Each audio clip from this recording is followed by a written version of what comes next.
What's up mga kaigang? Sa panahon natin yun, dapat pag may sasakyan ka, meron ka dapat dashcam. Magandang investment kasi yan for safety and security. Lalo na kung nag-grab ka. Speaking of Grab, itong dashcam na i-unbox natin ngayon, merong interior camera. Kaya perfect sa mga bumabiyahe dyan. Alam niyo naman sa panahon natin yun, madami na hold up ng mga Grab driver. Kaya pag may interior camera ka sa loob, minsan kasi naiilang yung mga hold-upper eh. Kaya for additional safety and security, tamang-tama itong ASDOM M550 4K 3-channel dashcam. Yung link nito nandito lang sa left corner ng video natin o kaya check nyo lang yung description o pin comment sa baba. Okay, slide lang natin pataas. Whoop. So, nandito na yung user manual. Yan. Tapos, merong mga cable sa mismong dashcam. Merong cigarette port para sa sasakyan nyo. Yan. Tapos, mga mount. Tapos, nandito na rin yung rear cam. Bali, ito yung cable ng rear cam. Yan. Magkasama na sila, no? Tapos, nandito yung pang-ayos ng wire. Yan, yung pang-tuck-in.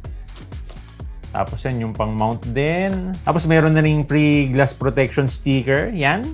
Tapos yan, nandito na mismo yung ASDOM M550. Yan. Tabi muna natin yung iba. Tanggalin natin sa plastic. Whoop! Pahaba to. Tsaka ang ganda ng design niya. Hindi bulky. Parang pinaliit lang na rear view mirror. Tapos yan, nandito na rin yung interior camera. Detachable din to. Tapos ito naman yung rear camera. Kung mapapansin nyo, medyo bulky siya kasi pwede nyong ilagay ito sa labas ng sasakyan nyo since waterproof to. So yun mga kaigang, ito na mismo yung ASDOM M550. Ganda ng build quality niya oh. Hindi halatang hard plastic. Tsaka mukhang premium dahil dun sa glossy na itsura niya. Tapos yan, na-detach yung interior camera. Bale, mas maliit na yung dashcam pag walang interior camera. Pero syempre, for extra security yan, mas maganda na nakakapit eh, no? Tapos yan yung interior camera niya, pwede mo ding i-adjust yung angle, yan no?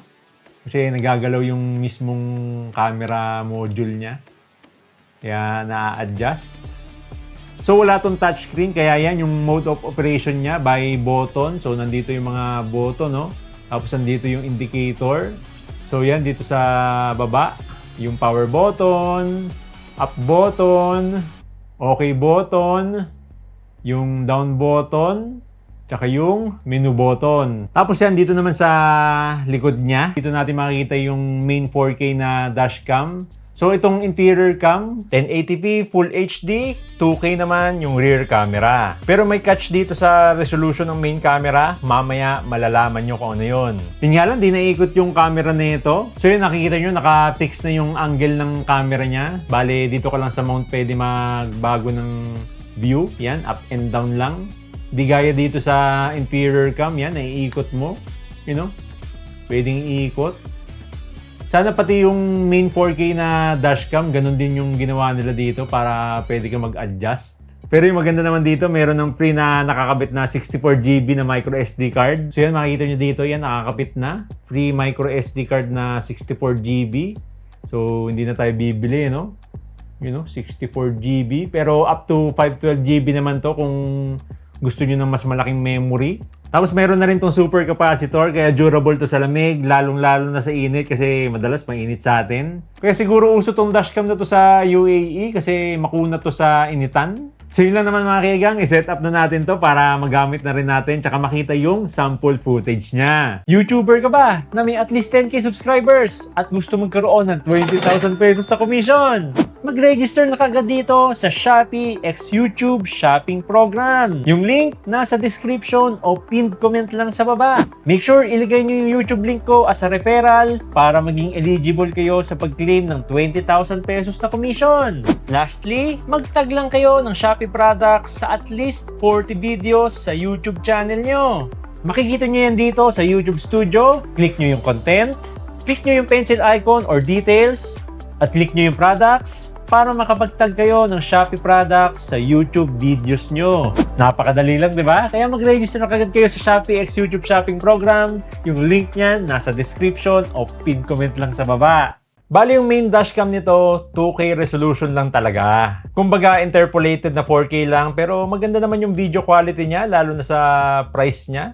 Pero kitang-kita pa rin naman yung plate number ng mga sasakyan. Ito kasi yung importante sa mga dashcam, just in case na magka-problema tayo sa daan, meron tayong recording or footage ng mga nakakasabay natin. Again, meron ng super capacitor tong Asdom M550, kaya kahit mabilad sa arawan or iwan nyo sa sasakyan nyo kahit mainit, okay lang, walang problema. Tapos ganito naman yung footage ng rear camera. Bali naka 2K naman yung rear camera.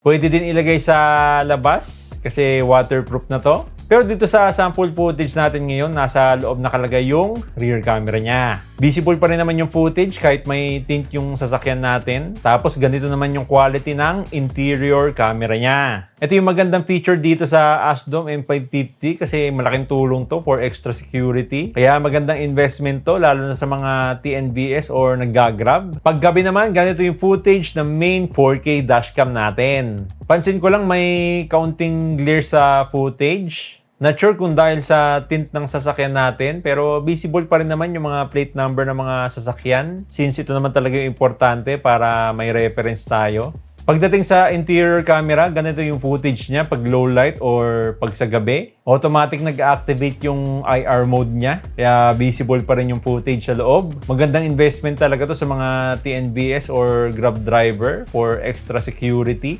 Ganito naman yung footage ng rear camera sa gabi. Sa una nagtaka ako kung bakit pitch black yung footage. Pagka-check ko ng likod ko, ayun na nga, natanggal pala yung electrostatic sticker niya. Nabigatan ata dito sa weight ng rear camera kasi bulky. Buti na lang may extra adhesive dito sa box. Yun nga lang, wala ng electrostatic sticker kaya ida-direct natin yung dikit. Bale, ganito yung footage ng rear camera sa gabi. Obviously, hindi nito strength yung low light. Halos wala na rin tayong makita. Mga ilaw na lang, tsaka yung mga plate number, di rin masyadong visible. Pero siguro mas clear to pag sa labas nyo nga nilagay, no? Kasi dito sa test natin, sa loob ng sasakyan nakalagay yung rear camera. Meron na rin tong 24 hours parking monitor, kaya automatically nagre-record yung dashcam pag may na-detect na collision. Pero dito, kailangan mo ng Asdom OBD hardwire kit. Plug and play na rin to, kinakabit lang sa OBD port ng sasakyan nyo. Yung link dito, ilalagay ko na lang sa pin comment sa baba. Meron na rin itong app support. Download nyo lang itong Asdom app. Available to sa iOS at Android. Dito pwede natin i-check yung mga footages natin via Wi-Fi ng Asdom M550. Bale, auto-overwrite na to. Ibig sabihin nun, kahit hindi na kayo magbura ng footage, pag puno na yung memory card, automatic niyang i-delete yung lumang footage para mag-save ng bagong footage nyo. Kaya less hassle, di nyo naisipin kung puno na ba yung memory card nyo, no? Pero yung pinakagusto ko talagang feature dito, yan yung interior camera niya kasi dagdag security to eh. Karamihan kasi ng mga dashcam ngayon, walang interior camera. Pero kung ayaw nyo naman yan, pwede nyo tanggalin.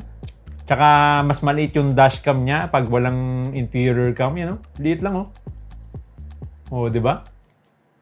2K resolution, main dashcam, 2K rear camera at 1080p Full HD interior camera with automatic IR mode. Kaya visible pa rin ang footage kahit low light o walang ilaw. Mas safe at mas secure na tayo sa daan, lalo na meron pang interior camera. Magandang investment, lalo na sa mga TNVS driver. Mas confident na tayo sa biyahe for only 5.5. Yung link dito, nandito lang sa left corner ng video natin o kaya check nyo lang yung pin comment sa baba. Kaya kayo mga kigang, anong masasabi nyo dito sa Asdom M550 4K dashcam? Comment down below!